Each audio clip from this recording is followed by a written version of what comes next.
everyday life, including such factors as the witness's ability to see or to hear or to know the things the witness is testifying to, the quality of the witness's memory, the witness's manner while testifying, whether the witness has any motive, bias, or prejudice, whether the witness is contradicted by anything the witness said or wrote before trial, or by other evidence, and the reasonableness of the witness's testimony when considered in the light of all the other evidence. Consider all of the evidence in light of reason, common sense, and your experience. A witness qualified as an expert by education or experience may state opinions on matters in that witness's field of expertise and may also give reasons for those opinions. Expert testimony should be judged by you just as any other testimony. You are not bound by it. You may accept it or you may reject it in whole or in part. And you should give it as much credibility and weight as you think it deserves, considering the witness's qualifications and experience, the reasons given for the opinions, and all the other evidence in the case. At the end of the trial, you will have to make your decision based upon what you recall of the evidence, so you should pay close attention to the testimony as it is given. Now, you have been provided with notepads and pens, and there are scraps of paper there for questions, such as the one we already received. They should be there in the box.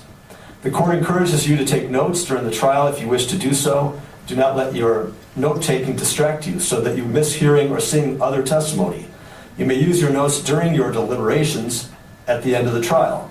Until then, keep your notes to yourself.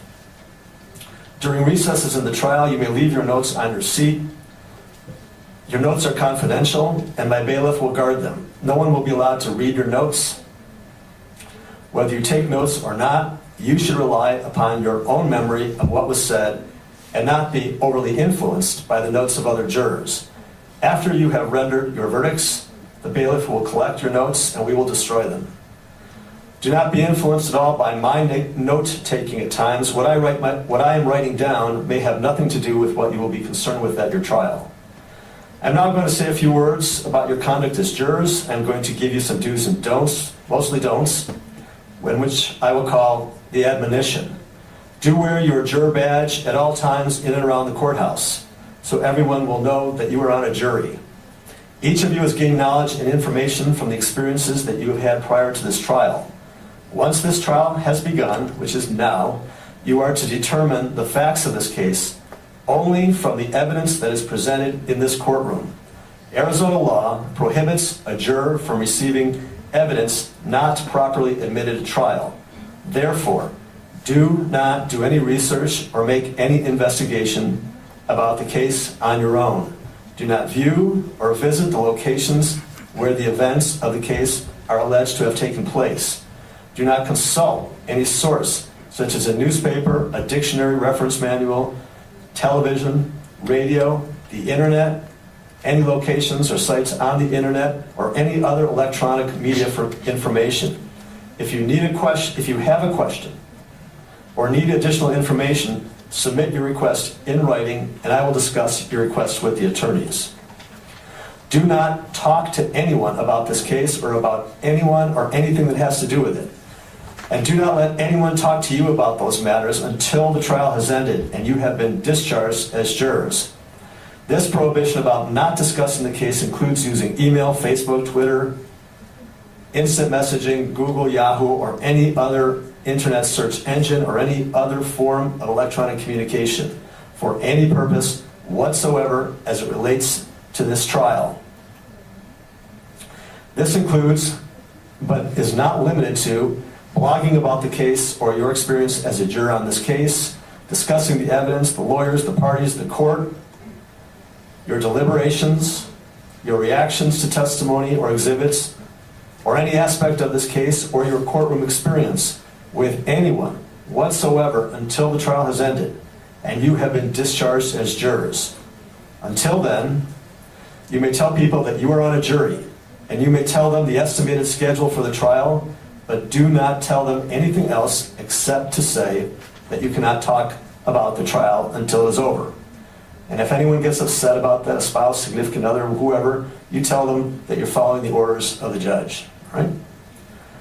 One reason for these prohibitions is because the trial process works by each side knowing exactly what evidence is being considered by you and what law you are applying to the facts you find. As I previously told you, the only evidence you are to consider in this matter is that which is introduced in the courtroom.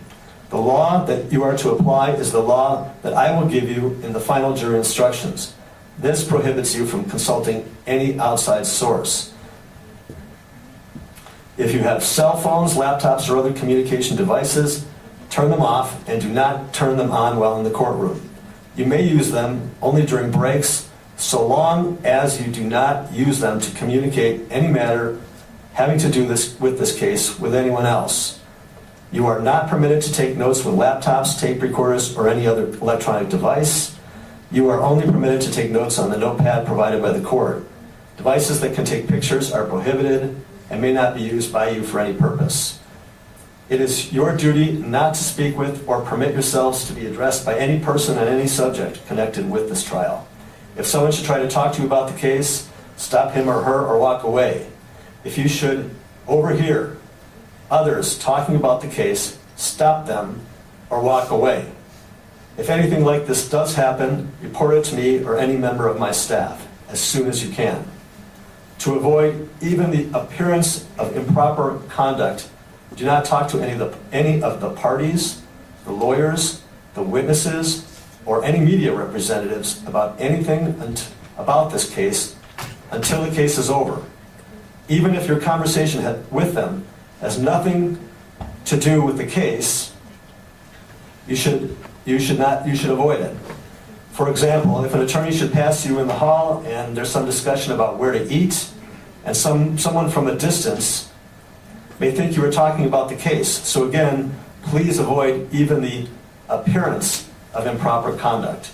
Lawyers and parties have been given this same instruction about not speaking with you while you are a juror. So do not think that they are being unfriendly to you. When you go home tonight and family and friends ask you what the case is about, remember to tell them that you cannot speak with them about the case. All that you can tell them is that you are on a jury, the estimated schedule for the trial, and that you cannot talk about the case until it is over. In a civil case, which this is not, the jurors are permitted to discuss the evidence during the trial while the trial progresses. In a criminal case, which obviously this is, however, the jurors are not permitted to discuss the evidence until all of the evidence has been presented and the jurors have retired to deliberate on the verdict. You may not discuss the evidence among yourselves until you retire at the close of the case to deliberate on your verdicts.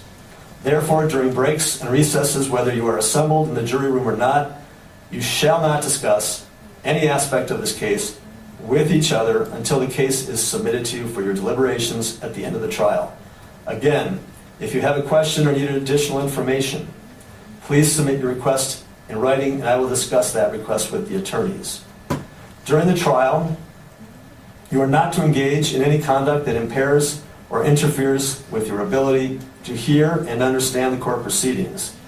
Do not form final opinions about any fact or about the outcome of the case until you have heard and considered all of the evidence, the closing arguments, and the rest of the instructions I will give you on the law. Keep an open mind during the entire trial.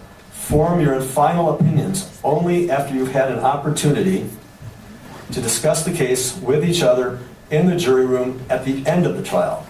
Please advise me in writing immediately if you believe that any other juror has violated any prohibition or provision of this admonition.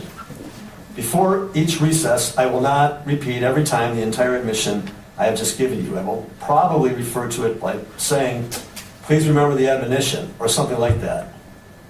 However, even if I forget to make any reference to it, please remember that this admonition still applies at all times during the trial.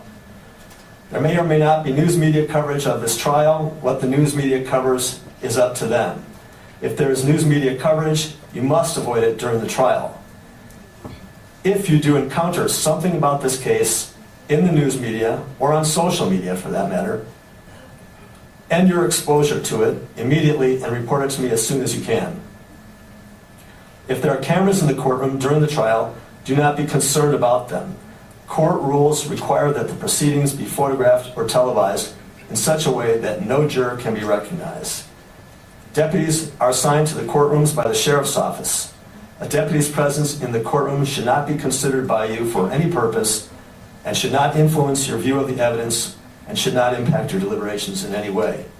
If at any time during the trial you have difficulty hearing or seeing something that you should be hearing or seeing, or if you get into any personal distress for any reason, raise your hand and let me know. If you have questions about anything like parking or where to eat or other matters related to jury service, feel free to ask one of the court staff. But remember that this admonition applies to all our court staff as it does to everyone else, so try not to discuss it with the court staff.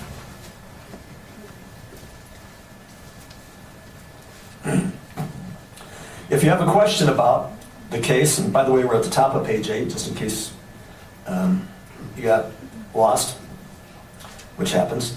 If you have a question about the case for a witness or for me, write it down, but do not sign it. Hand it to the bailiff. If your question is for a witness who is about to leave the witness stand, please signal the bailiff or me before the witness leaves the stand. The lawyers and I will discuss the question. The rules of evidence or other rules of law may prevent your question from being asked. If the rules permit the question and the answer is available, I will ask the question of the witness and an answer will be given at the earliest opportunity. When we do not ask one of your questions, it is no reflection on the person who has submitted it. You should attach no significance to the failure to ask one of your questions. I will apply the same legal standards to your questions as I do the questions asked by the lawyers. If a particular question is not asked, please do not guess why or what the answer might have been. All right, so here's the process on questions. Arizona law does a very good thing. It allows jurors to ask questions. That's what I just told you. So how does that work? These little slips of paper all over the place. Witness will testify on direct examination, whoever called the witness, cross-examination by the other side, redirect by the side who called the witness. The lawyers ask all the questions first. Then I'm going to turn to you. And I'm going to say, any questions? Does the jury have any questions? And that's when you've got to raise your hand and give us the slips. All right, so you should be prepared for that. So have those little slips of paper and try to write the questions down as they occur to you while the witness is testifying. Because once the lawyers are done, then I'm going to look to you for your questions. And then I'll discuss the questions with the lawyer just as the instructions state. All right? And once that witness leaves the witness stand, that witness may be excused. So if the witness leaves and the witness is excused, that's the opportunity, your opportunity to ask the witness questions may have been lost. It was likely lost. Okay? All right, so let's go back to page 8, where it says, the law provides for a jury of 8 persons in a case such as this.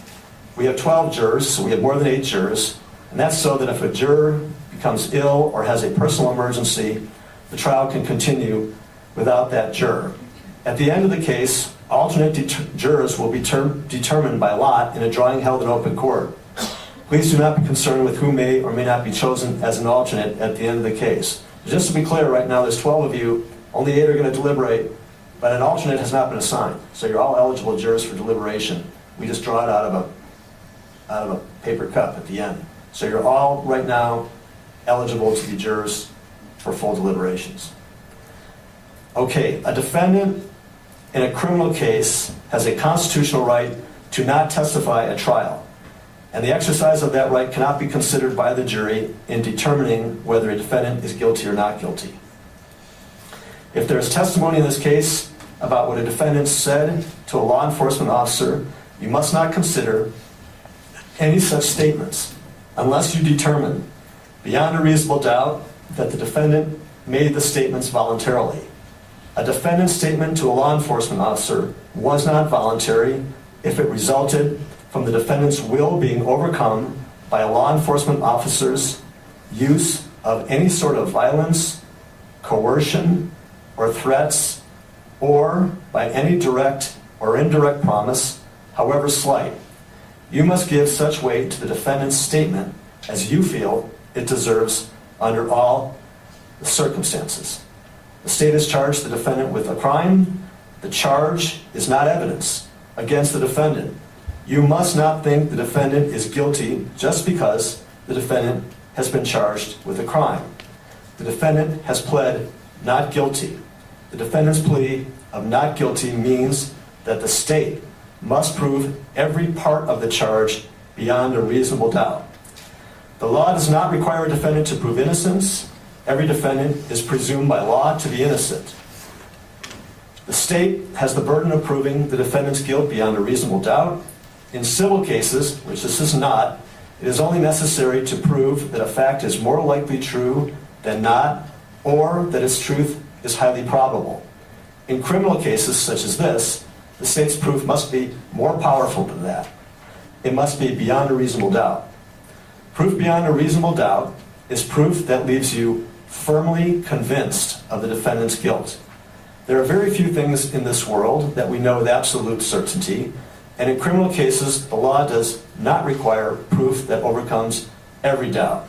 If, based upon your consideration of the evidence, you are firmly convinced that the defendant is guilty of the crime charged, you must find him guilty. If, on the other hand, you think there is a real possibility that he is not guilty, you must give him the benefit of the doubt and find him not guilty. In deciding whether the defendant is guilty or not guilty, please do not consider the punishment. All right, we discussed, let me go back. This is the reasonable doubt, the presumption of innocence is one of the most important values, concepts, and principles of law that we have in our legal system. So Mr. Kelly sits here today, he is presumed innocent. We discussed this a little bit yesterday when we asked you questions as jurors. Remember again, if I ask each of you to have to vote right now, guilty or not guilty, or I just don't have any information or enough information, I can't make that decision.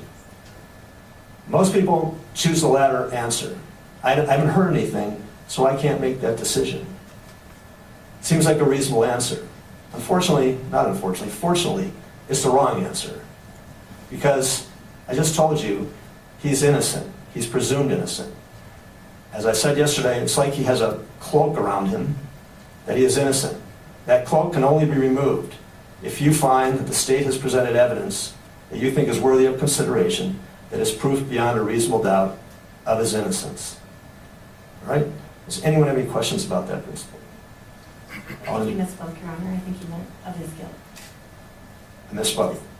I think you misspoke there at the end. If the state provides information of his Well, guilt. good. Thank you for correcting me. If the state provides evidence that you believe worthy of consideration, considering these rules, and you find that the state has proven the case beyond a reasonable doubt, that is when you vote guilty.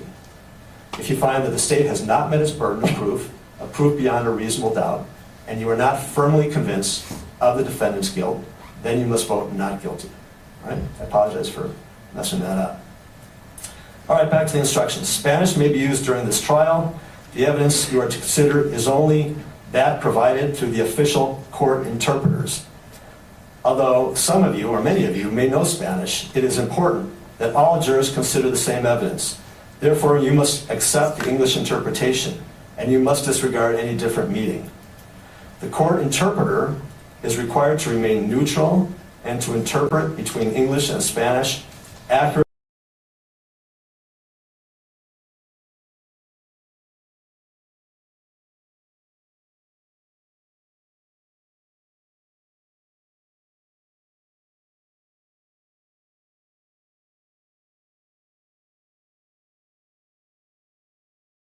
Must not give interpreted testimony any greater or lesser weight than you would if the witness had spoken in English. It is important that each juror reach a decision based upon the same set of facts. The possibility that a word or phrase may have another meaning is not a topic for discussion unless it is raised by counsel and resolved by the court. Therefore, you must consider only the English interpretation, disregarding what you heard in Spanish. You may not comment to other fellow jurors on what you heard in Spanish. Additionally, you may not retranslate for other jurors testimony that has been translated by the court interpreter, because that would be providing your fellow jurors with information that is not on the record. To assist you in considering the evidence that will be presented during the trial, I will now tell you about the crimes with which the defendant is charged. The defendant is charged with the following offenses. 1. Second-degree murder. Second-degree murder requires proof of the following. The crime of second-degree murder requires proof of one of the following. 1. The defendant intentionally caused the death of another person. Or 2. The defendant caused the death of another person by conduct which the defendant knew would cause death or serious physical injury. Or 3. Under circumstances manifesting extreme indifference to human life, the defendant recklessly engaged in conduct that created a grave risk of death and thereby caused the death of another person. The risk must be such that disregarding it was a gross deviation from what a reasonable person in the defendant's situation would have done. The defendant is separately charged in count 2 with aggravated assault. The crime of aggravated assault requires proof of the following. 1. The defendant committed an assault, and 2. The assault was aggravated by the following factor: that the defendant used a deadly weapon or dangerous instrument. Assault, which is a component of count 2 of aggravated assault, requires proof of the following: that the defendant put another person in reasonable apprehension of imminent physical injury. The defendant has pled not guilty to these charges. The state must prove each of the charged crimes beyond a reasonable doubt. I will give you more details and information about each of the alleged crimes in the final instructions. The trial is expected to last through February 19th, 2024. That's an estimate, and we will do our best to move the case along, but delays may frequently occur. Those won't be anyone's fault, so do not hold them against the parties. Delays will usually occur because the attorneys and I often may need to resolve certain legal matters before these matters may be presented to you in court, or because I may be busy with other matters. The usual hours of the trial will be from 8:30 to 4:30. We will take short recesses about every mid-morning and mid-afternoon, and may occasionally take stretch breaks in place. We will recess at 12 p.m. and begin at 1:30 p.m. unless a different starting time is announced prior to recessing for the evening. You may assume a starting time of 8:30 a.m. for the next day. At the beginning of the day, please assemble in the jury room for this division. Please do not come back into the courtroom until you are called by the bailiff. And that's, as I mentioned yesterday, Tuesday through Friday. Monday is a day off. All right, we're on the top of page 12, and we're almost finished. Criminal trials generally proceed in the following order. First, the prosecuting attorney will make an opening statement, giving a preview of the case. The defendant's attorney may make an opening statement outlining the defense case immediately after the prosecutor's statement, or the defense may postpone its opening statement until after the state's case has been presented. What is said in opening statements is not evidence, nor is it argument. The purpose of an opening statement is to help you prepare for the anticipated evidence. Then, second, the state will present its evidence. After the state finishes the presentation of its evidence, the defendant may present evidence. If the defendant does produce evidence, the state may present additional or rebuttal evidence. With each witness, there is a direct examination, a cross-examination by the opposing side, and finally redirect examination. This usually ends the testimony of that evidence. Third, after all the evidence is in, I will read and give you copies of the final jury instructions. Those are the rules of law that you must follow in reaching your verdict. Fourth, the attorneys will make closing arguments to tell you what they think the evidence shows and how you should decide the case. The state has the right to open and close the argument since the state has the burden of proof. Just as in opening statements, what is said in closing arguments is not evidence. Finally, you will deliberate in the jury room about the evidence and the rules of law in an effort to reach your verdicts. If you unanimously agree upon the verdicts, They will be read in open court with you and the parties present. And finally, you will be discharged and released from all admonitions. The rules of law that I have shared with you in the past few minutes are preliminary only. At the end of the case, I will read to you and give you a copy of the final instructions of law. In deciding this case, you must be guided by the final instructions. All right. The final 2 pages are another way of state the admonition, and I'm not going to read those now. I'll read those at an appropriate time. That's what I told you yesterday. All right. Looks like one of the jurors has a question. Before we go any farther.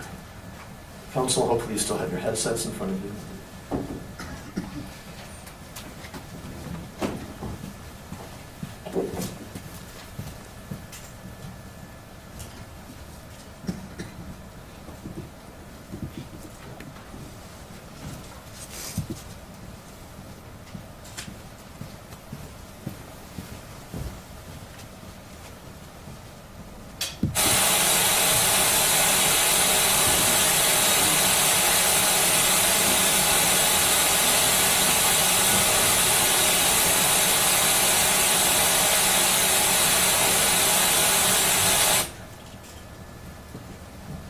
Apparently, one of the jurors caught me in another mistake, and I really appreciate it. Thank you.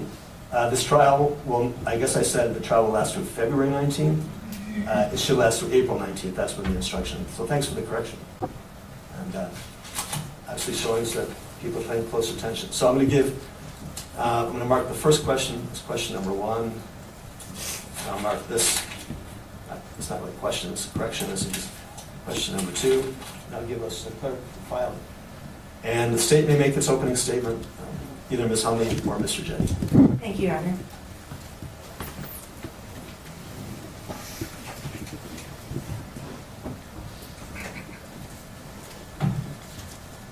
On January 30th of 2023, at 2:30 in the afternoon, George Allen Kelly walked out of his house armed with an AK-47 semi-automatic assault rifle and a .40 caliber handgun.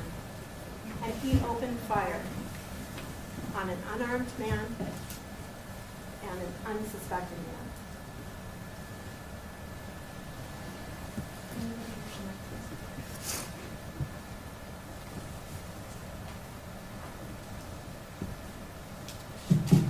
Can y'all hear me better now? As I was saying, Mr. Kelly, armed with an AK-47 semi-automatic assault rifle and a .40 caliber handgun, walked out of his house and opened fire on 2 unarmed men who were unsuspecting. Those men were 115 yards away from Mr. Kelly and his residence. That's the length of a football field. Those men, Daniel Ramirez and Gabriel Quinn Utumea, posed no threat to Mr. Kelly and no threat to his wife. They were walking parallel to the Kelly residence, headed back to the United States-Mexico border.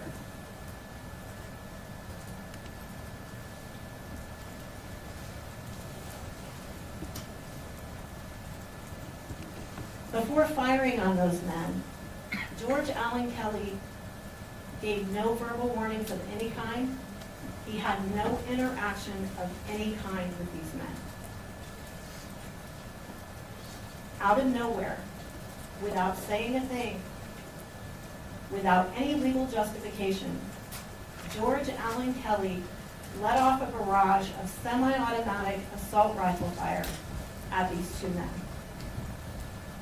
He stood on his back patio and he shot that semi-automatic assault rifle through the patio, across a fence line, through a pasture where he keeps his horse, across another fence line, and across a dirt road, and into the back of Gabriel Quinn Utumea.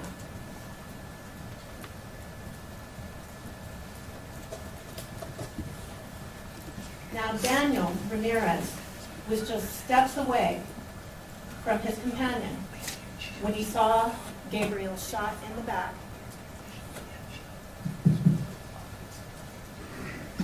And he saw Gabriel fall to his death. Daniel had to run for his life because the shots were still ringing out all around him. The state anticipates that Daniel will come here to tell you about what happened to him that day. Ladies and gentlemen, that is state versus George Allen Kelly in a nutshell. On the screen you see in front of you, on your right, you see a still photo of the video interview of George Allen Kelly on the day of the murder. On the left is a photograph of the view from George Allen Kelly's back patio as you look out toward the area where Gabriel fell and died.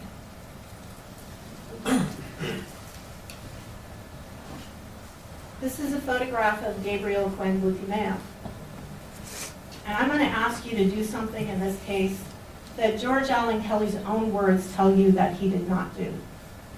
I'm going to ask you to consider Gabriel Quinn Butimea as a person, as a human being, and not as George Kelly described him, as an animal.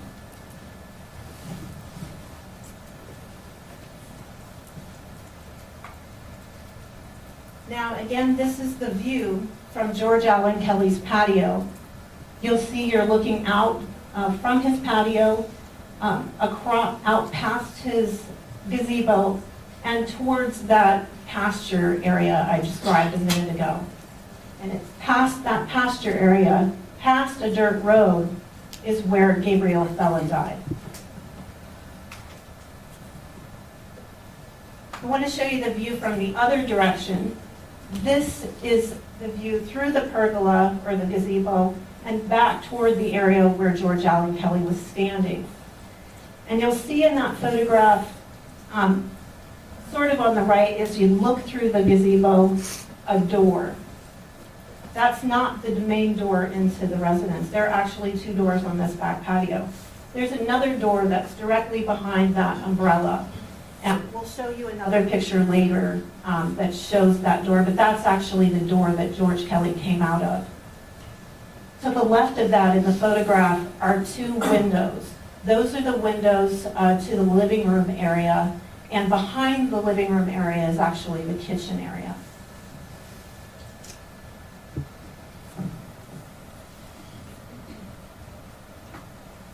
This is a photograph of the semi-automatic assault rifle, AK-47, that George Allen Kelly shot and killed Gabriel Quinn Butimea with on January 30th.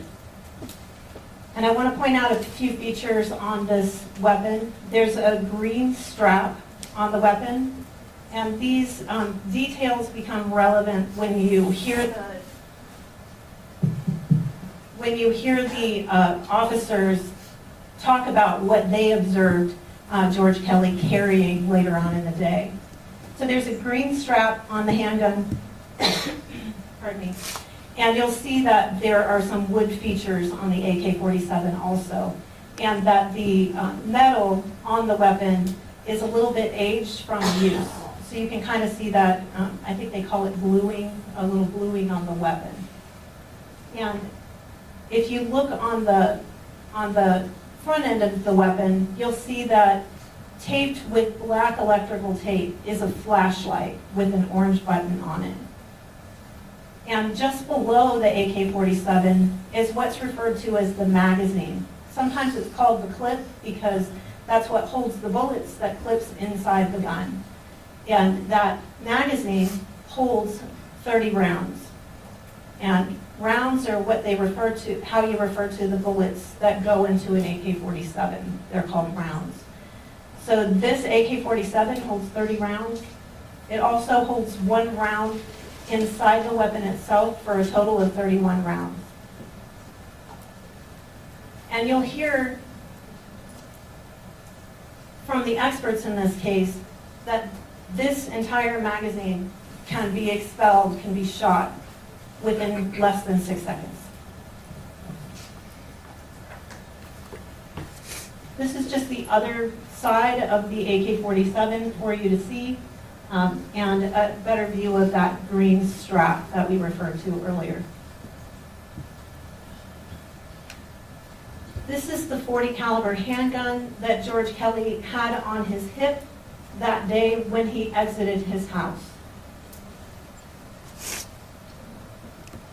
Now I want to go back to this view from George Kelly's patio because there may be something that you didn't notice about this photograph. And that is that off in the distance, there is a detective standing in this picture wearing a black polo shirt and a tan pair of pants. He's not a small detective. He's about 6 feet tall. He's a good-sized detective. And that detective is standing in the spot where Gabriel fell and died in this case. And that red circle with the red arrow is pointing you to where the detective is. And if you still can't see it, that yellow arrow is now pointing directly at the detective. That's how far Gabriel and Daniel were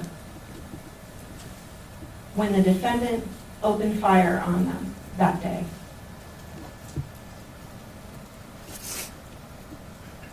Now I want to turn to the area where Gabriel's body was located. This is a photograph of Gabriel's body in place. And what you see in this photograph, first I want to point to the background of the photograph. You see some lights in the background? That is the Kelly residence. And so you can see them sort of off at the top part of the photograph, off in the distance. Now below that, and just in front of that, you see a tree. Now keep your eye out for that tree because we're going to go through some other photographs and some drone footage later, and you'll want to have that as a marker when you're looking for things. In the foreground of the photograph is Gabriel's body, and you'll see that the grass was very high and probably about 2 feet at the time, and it's that yellow straw grass. And you can see that Gabriel's body was very difficult to see in that terrain. Gabriel is wearing some tan boots, some tan pants, an olive-colored jacket, and a camouflage backpack. This is a close-up, closer-up picture of Gabriel. Again, you can see the tan boots, the tan jacket, or the tan pants, pardon me, the olive-colored jacket, and you can see a camouflage fanny pack along his side. And you can see the camouflage backpack, which is kind of up over his head. And you can see from these photographs that Gabriel is unarmed. There are no weapons in these photographs. There were no weapons located near Gabriel's body. In this photograph, you can see the blood seeping through Gabriel's jacket on his back where he was shot. And Gabriel was shot here on his back. And this is a close-up of the gunshot wound. You can see the gunshot You can see the gunshot entry wound on his green jacket. And you can see that the blood has seeped around on the jacket. Also in this photograph, you can see that strap from the fanny pack that's down along the side. In addition to the, let me just try to switch out here. We'll see if that works any better. Sorry for the interruptions, folks. You can also see in this photograph that Gabriel has a radio on his waist. So you can see the black antenna from the radio sticking up on the side of him.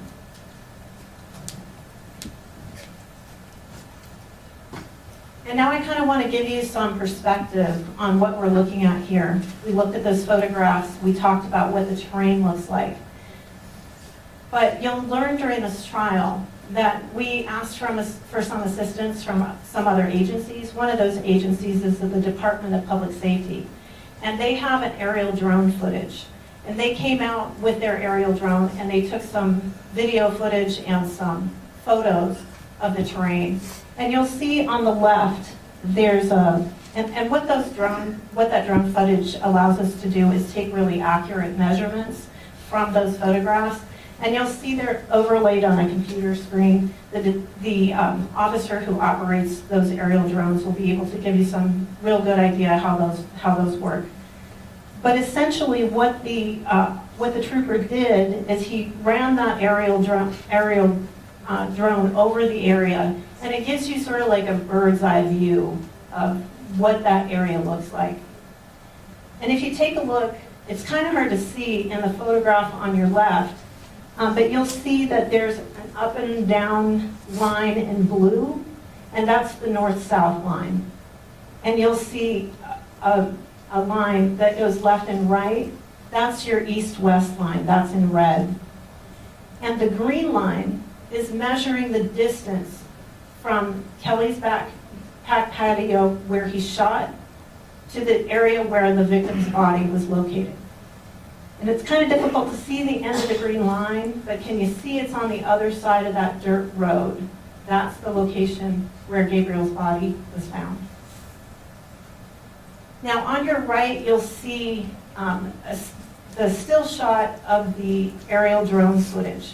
I'm going to play that aerial drone footage for you, but it goes kind of quick, so I want to give you a little bit of a preview of what you're going to see. What you're looking at right now is like 3/4 of the top of the Kelly residence, and you can also see the Kelly back patio there. You'll see there's a fountain. You might want to keep that in your mind as a reference when you're looking at some of these photographs. And to the right of that, you see some orange cones. It's sort of in that general vicinity that George Allen Kelly shot that day. And those are where we took the measurements from on the patio, was from those orange cones. And you'll learn throughout the trial that to the right of the orange cone is the area where the spent shell casings were located in this case. So just to give you some orientation on what you're looking at and what you're going to hear during the trial. But just past this patio, you'll see the gazebo that we saw in the other photograph. Then you'll see a pile of metal structure on the right. It's some kind of smoking pit. And then you'll see a pile of wood just before a fence line. Then you'll see a pasture where the defendant keeps his horse. You'll see the second fence line. And then you'll see the dirt path just past that. And then it's past that you see the tree we saw in the photographs, and then 4 orange cones that depict the area where the victim's body was located, where he fell and died.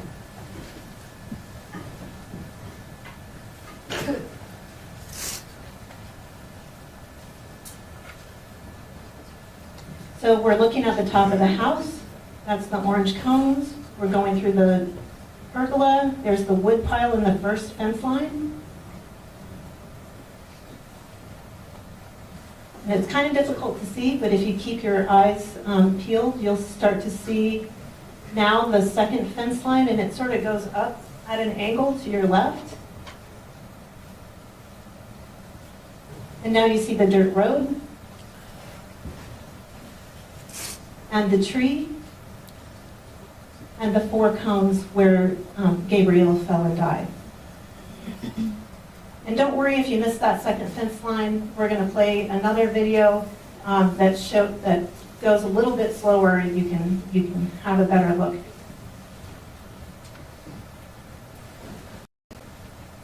So on to the next video.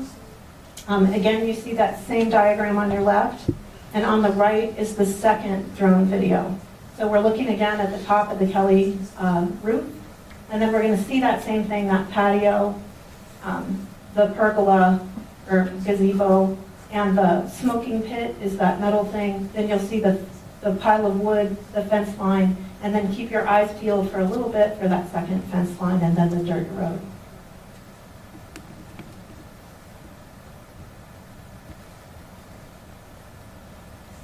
And there are your orange cones, the gazebo, the first fence line,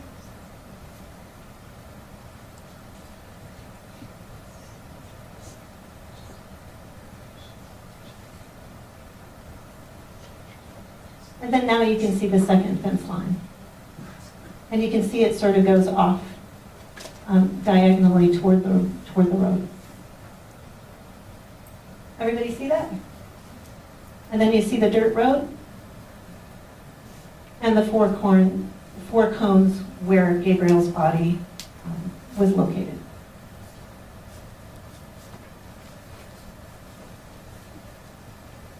And now just to sort of give you some orientation, because we looked at those photographs and we saw that Gabriel was shot here, and you could see that the house was this direction, and we know he was shot in the back. But to kind of give you perspective, we know that he fell forward onto his face into the dirt. And so to give you just, and this is not to scale, this is just for demonstrative purposes, so you get an idea of the orientation of the body. You can see that small little person we added there to that screen. That shows you the orientation of the body. So he was face down, head to the south, and feet to the north, with the bullet entry lined up with the back of the Kelly house where Kelly shot from.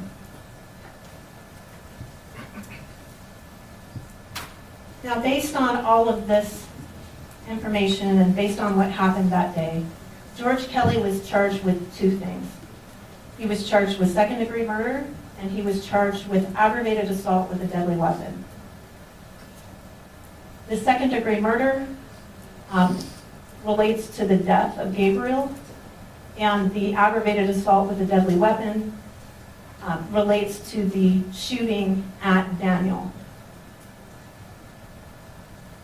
So, second-degree murder is one of the more complicated crimes, lucky you all, but it's what's called a unified offense. That means there's three ways that the state can prove second-degree murder. You all don't have to agree on which theory of second-degree murder the defendant committed. You only have to agree that he committed one of these theories of second-degree murder. And you all have to be unanimous that he committed the murder. You can just decide that there are different ways in which he committed it. So I'm going to talk to you about the three ways that the state can prove during this trial that the defendant committed the murder. The first way is by proving that the defendant intentionally killed Gabriel Glenn Butiman, that he shot him, that he intentionally shot him, and that he caused his death. The second way is the state can prove that Kelly caused Gabriel's death by conduct that he knew would cause death or serious physical injury. So those are the two simple ways. The third way is the more complicated way, but it's also the easiest way. So we can also prove that the defendant committed second-degree murder by, under circumstances manifesting extreme indifference to human life, he recklessly engaged in conduct that created a grave risk of death and thereby caused Gabriel's death. So that he behaved recklessly, manifesting an extreme indifference to human life, and that he created a grave risk of death and did cause the death. And the risk has to be such that disregarding it was a gross deviation from what a reasonable person would do in the circumstances. So that's second-degree murder. One of those three ways is how the state proves that the defendant committed second-degree murder in this case. And I submit to you that the facts of this case, the defendant is guilty on all three of those theories. The second count is aggravated assault with a deadly weapon. And in aggravated assault with a deadly weapon, the state has to prove that Kelly intentionally placed Daniel in reasonable apprehension of imminent physical injury. In this case, that's by the conduct of shooting a gun in his direction. That would place anyone in reasonable apprehension of imminent physical injury. That means that they think they're about to get injured. That's pretty much what that means. And that he did so using a deadly weapon. We know he used his AK-47.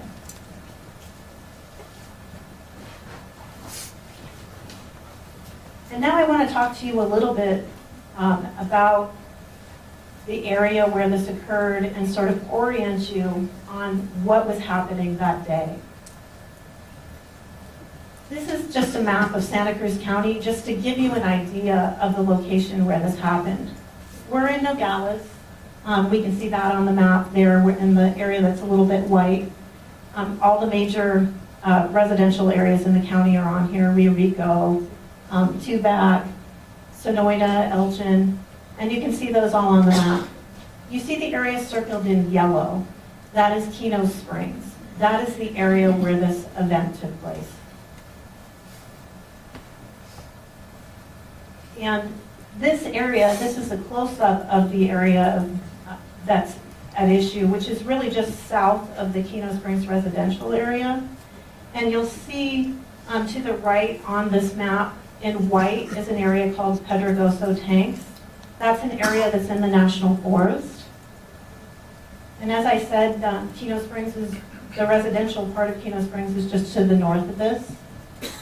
And Nogales, where we are today, is just to the west of this area. And to the northeast of this area is Patagonia. And you'll see along the bottom here is the United States-Mexico border.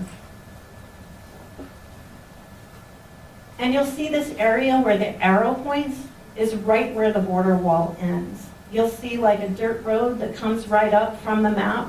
Where that arrow points, that the border wall ends, that is right where the border wall ends, right where that road comes directly up from the end of the border wall there. Over on the right of this map is the National Forest.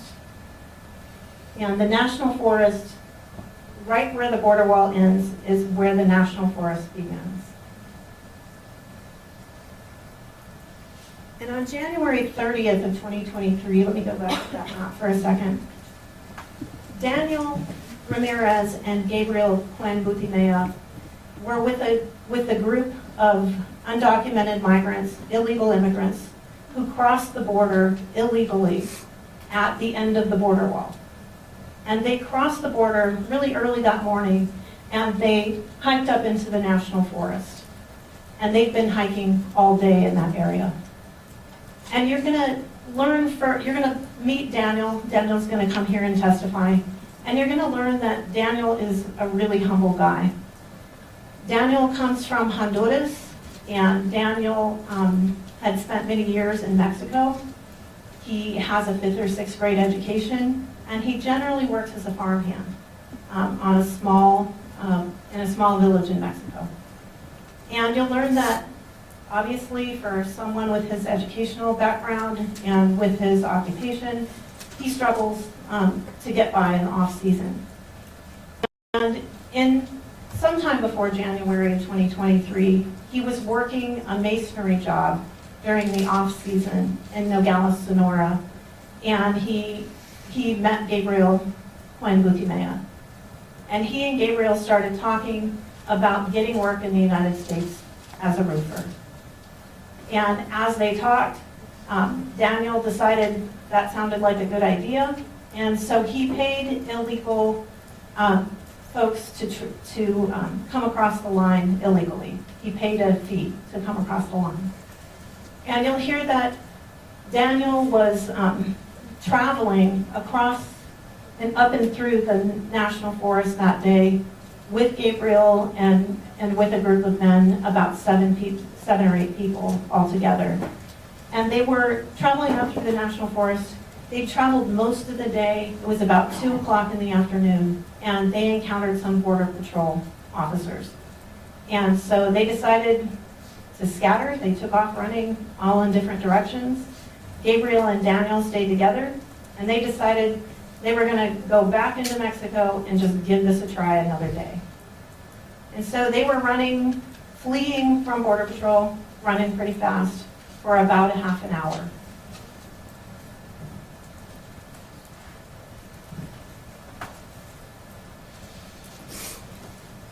And it was at about that time that they decided they were going to take a little bit of a rest. They were worn out from running. They're headed back to Mexico, and they're going to slow down and take a rest. And Daniel didn't even have time to register that there was a residence around. The only thing Daniel saw was a red horse, a skinny red horse. And he saw that horse off to his right. He's walking along a dirt path. Dirt path is sort of off to their right. And he sees this skinny red horse off to his right.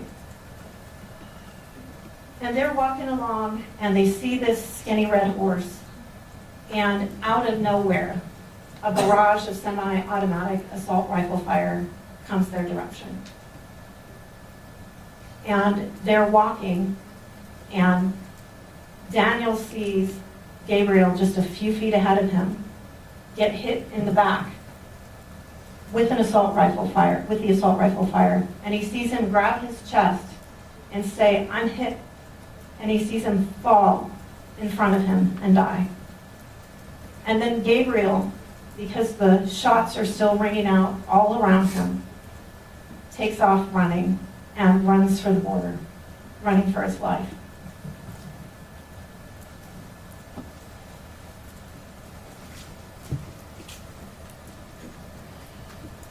Now at around 2:30 that day, George Kelly came to his house to have some lunch. And he was in his kitchen making his lunch at his kitchen island when he sees something outside that catches his attention. And just sort of to give you a little bit of an idea, George Kelly's house is about a little less than 1.5 miles from the United States-Mexico border.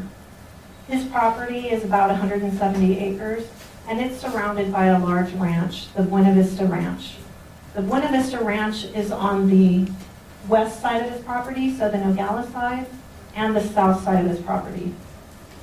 On the east side of his property is National Forest, and to the north is that Keno Springs residential area. Excuse me. And George Kelly was in his house that day making his lunch when he saw something outside that caught his attention. Instead of calling 911, he has his .40 caliber handgun on his hip. He goes to his back door, grabs his AK-47, and tells his wife to call the Border Patrol. To call the Border Patrol ranch liaison specifically. And his name is Jeremy Morcell. And so Wanda Kelly picks up her phone, calls the Border Patrol, and George Kelly goes outside and lets off a barrage of semi-automatic assault rifle fire. These are the two weapons that George Kelly had that day. We've already talked about those. And again, this is the view from George Kelly's back patio where he went out and let off that semi-automatic assault rifle fire. And that's the area where Gabriel and Daniel were, that Gabriel fell and died. This is Jeremy Morcell. Jeremy Morcell is that ranch liaison that George Allen Kelly's wife called that day. The job of a ranch liaison is kind of just what it sounds like. Border Patrol needs to have access to properties that are close to the border in order to do their work. And so they work hard to have good relationships with people who are near the border. And the ranch liaison's job is to facilitate that access to those properties, to work with the residents to have them allow the Border Patrol to have access, and also to facilitate communication with those folks, to make sure those folks know when there's an operation going on so they can stay out of the way, so they don't put themselves in the middle of an operation, and so that the homeowners can communicate with the Border Patrol if there's any information that they want to pass on to help Border Patrol with their job. So that's what Jeremy Morcell's job is. So this day at 2:30, George Kelly calls Jeremy Morcell. And he says to George, "I'm being shot at and I'm shooting back." He says, "I can't talk right now. There's 5 people all running southbound with packs." And Jeremy Morcell will tell you that during that phone conversation, George Kelly was very rushed and very frantic on the phone call. And you're going to wonder, Kim, why are you giving me all these details about these phone calls and these statements? It's because throughout the day, these stories shift from moment to moment with Mr. Kelly. And it'll be important for you to take good notes about what Mr. Kelly says and when he says it and when that story changes, because that's a shifting story throughout the day. So that was the first call. While that call is happening, Agent Morcell is talking to the appropriate people in his dispatch center, making sure that Border Patrol gets dispatched out, and also making sure the Sheriff's Department gets dispatched out, because Mr. Kelly has said there's a shooting going on. About 2:36, Jeremy Morcell calls Kelly back. At this time, Kelly gives him a slightly different story. He tells him he had an altercation with these people and they're headed toward Keno Springs, which is now the opposite direction that he said during the first phone call. And he says something about maybe they're trying to circle back or something of that nature. He says on this call, not I'm being shot at and I'm shooting back, but I heard a gunshot in my direction. And he saw his horse running by. And it's unclear in this phone conversation, is he outside when he hears the gunshot or is he inside when he hears the gunshot? And that changes again later, whether he's inside or he's outside when he hears this alleged gunshot. A gunshot, by the way, that no one else hears other than George Allen Kelly.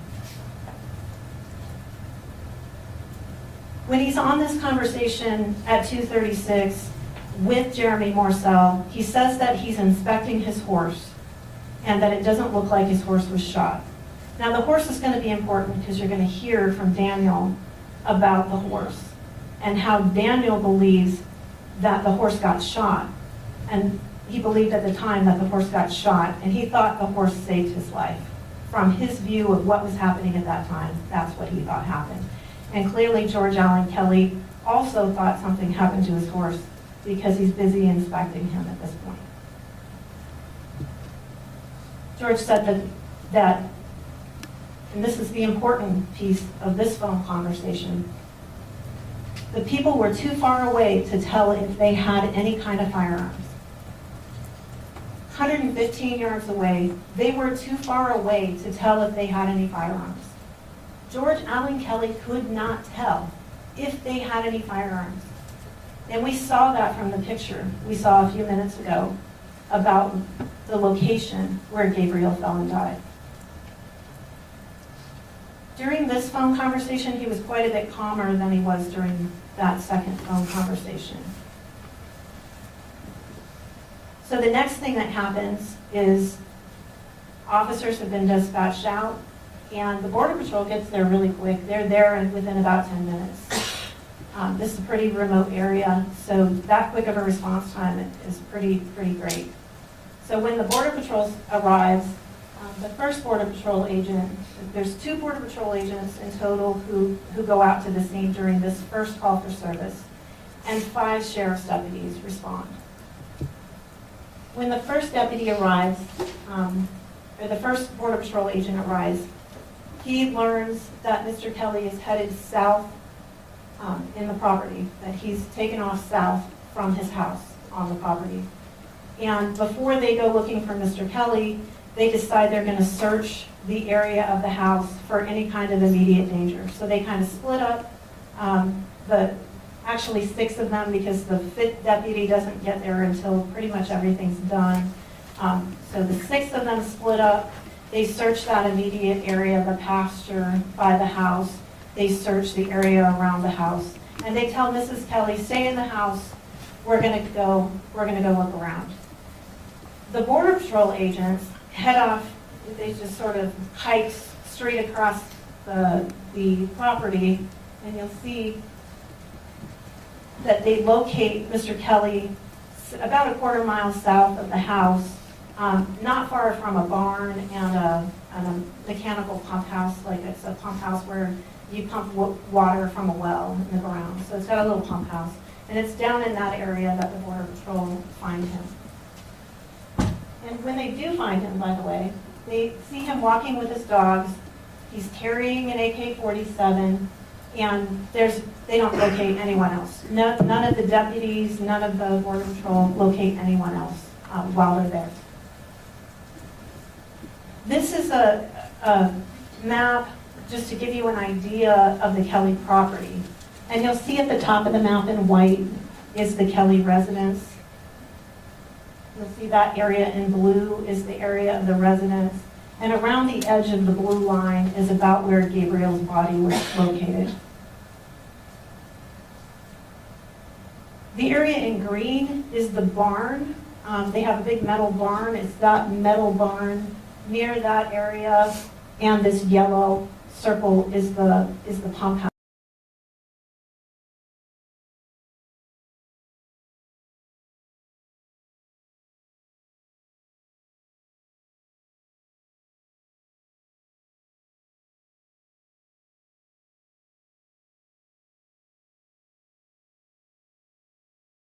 Where those are, just to give you an idea. And you'll see that there's a dirt road that goes through the property. That's just the Kellys' sort of driveway through their property. And you'll also see in this map that there's a wash that runs through the Kelly property. You can kind of see that in the drone footage we looked at. Off in the background, you can see a little piece of the dirt road, and you can see the wash that's kind of down below. But those are just some items for you to have an idea of so that they may become important during the trial. Ms. Almeida, stand by. Yes, sir. Please.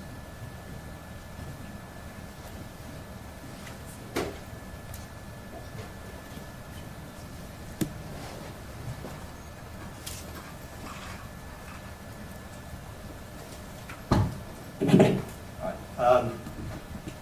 Court reporter's been going for about an hour and a half, and they need a break, as do the interpreters. We've been going too much farther beyond that, but all the data we have suggests generally that we've honed the mistakes. So we'll take a 10-minute recess, and we'll continue with the opening statement. Be right. Well,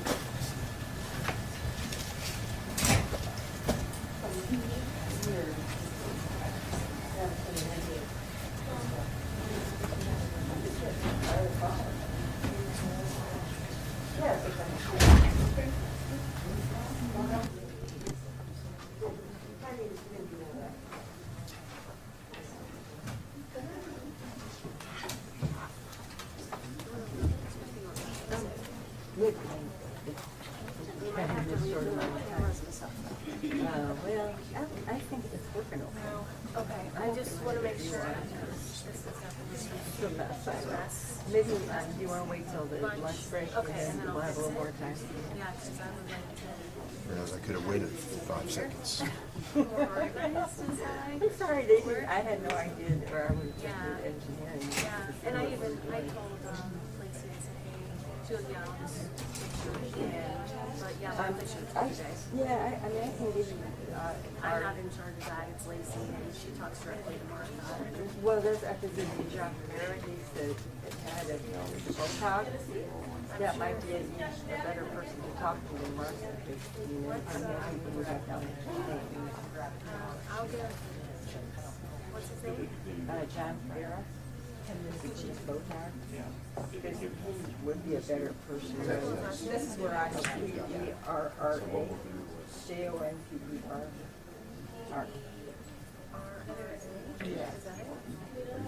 Yes, J-O-N. They are, We don't have access to the He's head of what? He's the photographer.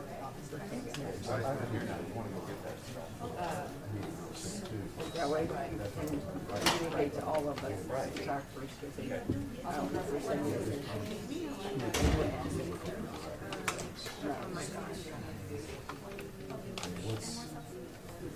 What's I do?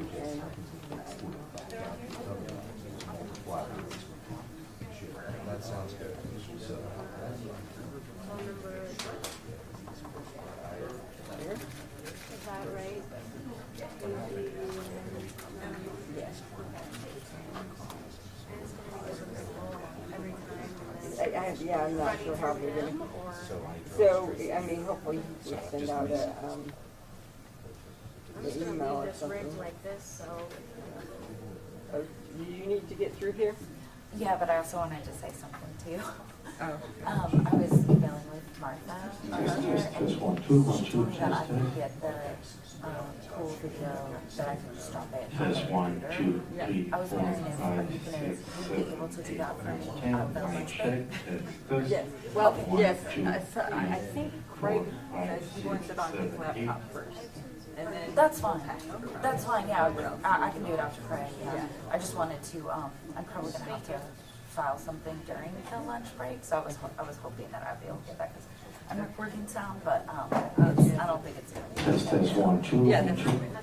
Mic check, test, test, 1, 2, 1, 2. Yeah, I'm just gonna mic check, step out mic during check, this break, test, sorry. test. Sorry. 1, 2, 1, 2, Yeah, I mic check, test, test. 1, 2, 3, 4, 5, mic check, mic check.